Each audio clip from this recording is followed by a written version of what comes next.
It's wonderful to have the opportunity to catch up with Nick Stall, who's the General Manager of Boundary Bend. They're the winners of the Powercor 2014 Geelong Business Excellence Awards.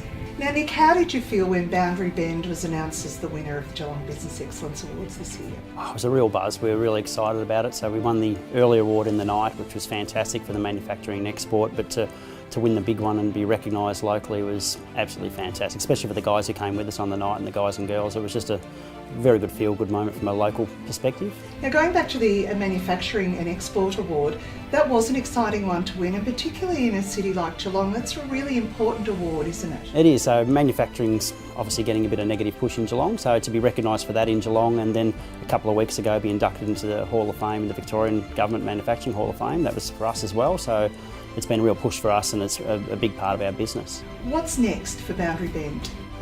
Several things are on the go. So obviously we're just trying to really build our domestic brand. That's a major push for us, so there'll be a lot of advertising coming up, and at the moment we've got a lot of billboards going around Melbourne and Sydney. You'll see them crossing across the highway, so we're sort of investing in a little bit of that about a brand awareness. So that's one thing that's happening.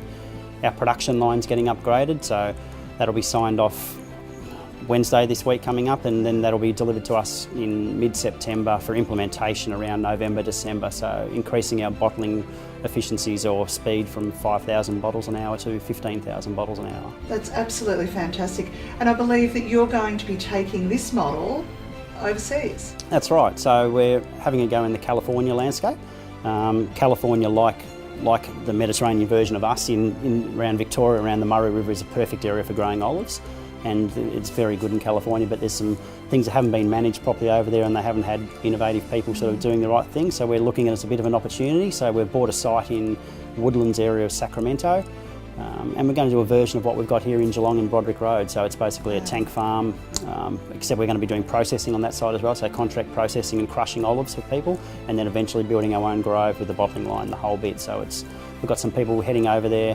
From our side, we'll be working over there from September onwards in the laboratory, and as it grows, our people will go back and forth because it's very complementary. Their harvest is November, December, ours is June, May, June, so our technical people can go from one site to the other and offer advice, so it's working out really well. Fantastic. Boundary Bend is also pretty unique in the way that it does its processes.